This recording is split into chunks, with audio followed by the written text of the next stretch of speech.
நான் இந்த நியூஸை படித்தப்ப எனக்கு ஒரு பழைய மெமரி தான் ஞாபகத்துக்கு வந்துச்சு. ஆக்சுவலி அந்த FGFA டீல் உங்களுக்கு ஞாபகம் இருக்கா?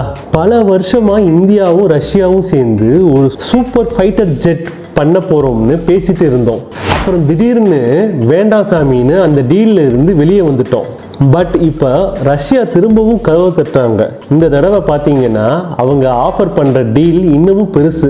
FGFA மட்டும் இல்லை, 6th ஜென்ரேஷன் ஃபைட்டர் ஜெட்ஸையும் ஸ்ட்ராட்டஜிக் பாம்பரையும் நாம் சேர்ந்து டெவலப் பண்ணலாமா அப்படின்னு இந்தியா கிட்ட கேட்குறாங்க. ஸோ ரஷ்யா ஏன் திடீர்னு இப்போ இப்படி ஒரு ஆஃபர் கொடுக்குறாங்க?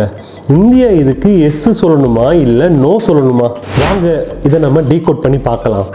ஃபஸ்ட்டு கொஞ்சம் ஃப்ளாஷ்பேக். 2010 இந்தியாவும் ரஷ்யாவும் ஒன்றா சேர்ந்து ரஷ்யன் Su-57 பேஸ் பண்ணி ஒரு 5th ஜென்ரேஷன் ஃபைட்டரை பில்ட் பண்ணலாம்னு பிளான் பண்ணாங்க. ஆனால் போக போக இந்தியாவுக்கு சில இஷ்யூஸ் வந்துச்சு.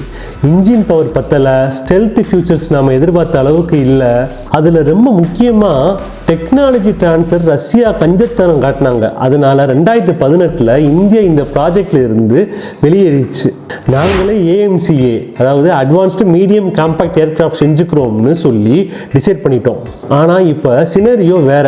இந்த உக்ரைன் வார்னால ரஷ்யா இப்போ ரொம்ப ஹெவியான சாங்ஷனுக்கு உள்ள இருக்கு. அவங்களுக்கு பார்ட்னர்ஸ் தேவைப்படுறாங்க, ஃபண்டிங் வேணும், அப்புறம் நமக்கு ரிலையபிள் ஃப்ரெண்ட்ஸ் தேவை.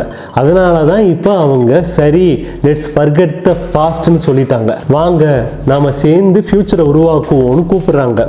இப்போ அவங்க சொல்ற அந்த 6th ஜென்ரேஷன்னா என்ன? 5th ஜென்ரேஷனுங்கிறது பேசிக்கலி ஸ்டெல்த் தான், அதாவது ரேடாரில் மாட்டாமல் போய் அடிக்கிறது.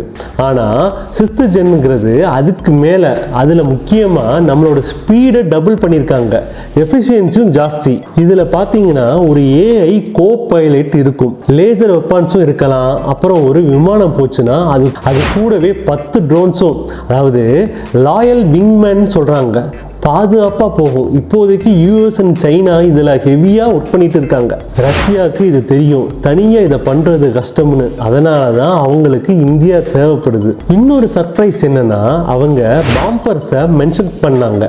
இந்தியா கிட்ட இப்போதைக்கு டெடிகேட்டட் ஸ்ட்ராட்டஜிக் பாம்பர்ஸ் கிடையாது, ஆனால் சைனா கிட்ட இருக்கு. ஸோ ரஷ்யாவோட இந்த ஆஃபர் ஸ்ட்ராட்டஜிக்காக பார்த்தீங்கன்னா இந்தியாவுக்கு ரொம்ப டெம்ப்டிங்காக இருக்கலாம். ஆனால் இங்கே தான் ஒரு பெரிய கேள்வி வருது. நாம இப்போ தான் மேக் இன் இந்தியான்னு சொல்லி நம்ம சொந்த AMCA ப்ராஜெக்ட்ல ஃபோக்கஸ் பண்ணிட்டு இருக்கோம். இப்போ போய் திரும்பவும் ரஷ்யா கூட சேர்ந்தா நம்ம லோக்கல் ப்ராஜெக்ட் ஸ்லோவாகிடுமா? இல்லை பார்த்தீங்கன்னா ரஷ்யா கிட்ட இருந்து நமக்கு தேவையான கிரிட்டிக்கல் டெக்னாலஜிஸ், எஸ்பெஷலி அந்த ஜெட் இன்ஜின் டெக்னாலஜி கிடைக்கும்னா அப்போ இதை யூஸ் பண்ணிக்கலாமா?